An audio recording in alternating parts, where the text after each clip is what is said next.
কৃষি বিজ্ঞান কেন্দ্র পরিদর্শন রাষ্ট্রীয় কৃষি প্রতিমন্ত্রী কৈলাস চৌধুরী ও সাংসদ ডক্টর জয়ন্ত রায়ের।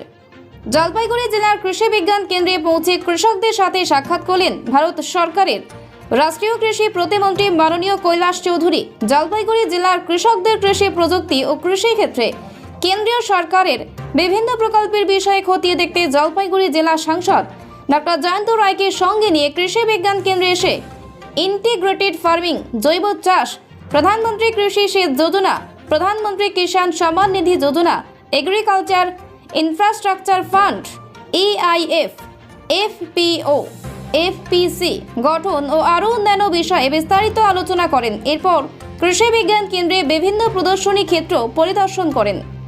अपने खुद के खेत के अंदर या व्यक्ति अपने घर के पास में छोटा सा बागान लगा सके, तो उसको लेकर भी आज फ्री में सीड भी वितरण किया गया है। पूरे देश के अंदर ये अभियान चल रहा है। तो मुझे लगता है कि पश्चिम बंगाल को भी अन्य देश के जो क्षेत्र में आगे बढ़ रहे हैं, यहाँ पर पानी की बहुत अच्छी व्यवस्था है।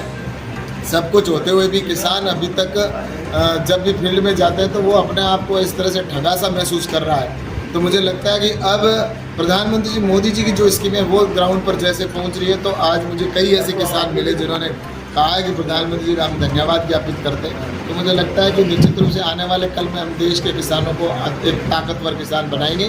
और जब हम आज़ादी का 100 वर्ष पूरे होंगे और जब उस समय हमारा जब देश विकसित देश होगा, तो उस समय कोई भी किसान ऋणी ना हो, किसान बेचारा कोई नहीं कहे, और किसान इस दिशा के अंदर मुझे लगता है कि एक ताकतवर बनाने का काम मोदी जी के नेतृत्व में किया जा रहा है किसानों को। सर, और जलपाईगुड़ी केवी में कुछ फ्लैगशिप चल रहा है और नया कुछ फ्लैगशिप यहाँ आएगा क्या, और नया कुछ योजना आपकी लागू करेंगे? मैंने अभी किसानों के लिए कृषि विज्ञान केंद्र से कहा है कि आप अभी जिन किसानों की वास्तव में इनकम बढ़ी है और हमारे जो स्टार्टअप हैं उनका प्रधानमंत्री जी का एक कार्यक्रम है, उस कार्यक्रम के अंदर वो सब उपस्थित होने वाले हैं।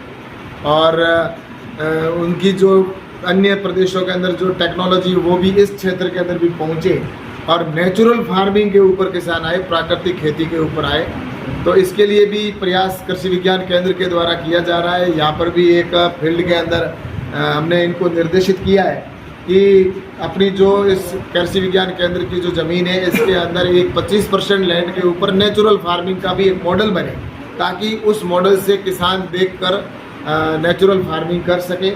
और जो FPO है वो प्रत्येक ब्लॉक के अंदर FPO बन रहा है, तो इसके अंदर भी हमने कृषि विज्ञान केंद्र को कहा है कि आप किसानों को उनके साथ जोड़ें और उसके साथ ही उनकी मॉनिटरिंग करें, ताकि किसान को हम अधिक से अधिक लाभ दे सकें। और नई जो वेराइटियाँ हैं, जो हाई यील्ड वेराइटियाँ हैं या जो क्लाइमेट रेजिलेंट वेराइटियाँ हैं, वो वेराइटी भी किसान तक पहुँचे। तो इस दृष्टि से फ्री में कुछ ऐसे शीट्स हैं जो नई वेराइटी है, तो वो भी किसानों तक कृषि विज्ञान केंद्र के माध्यम से पहुँचाने का हमने निर्देशित किया है, ताकि इस क्षेत्र के अंदर जो एक वैरायटी होनी चाहिए या किसान की हाई वैरायटी हो, नई टेक्नोलॉजी की व्यवस्था, ड्रोन के माध्यम से कृषि विज्ञान केंद्र को हम यहाँ पर ड्रोन देने की बात है कि कृषि विज्ञान केंद्र को ड्रोन आ गया है, स्वीकृति कर दी है। बहुत जल्दी यहाँ पर एक ड्रोन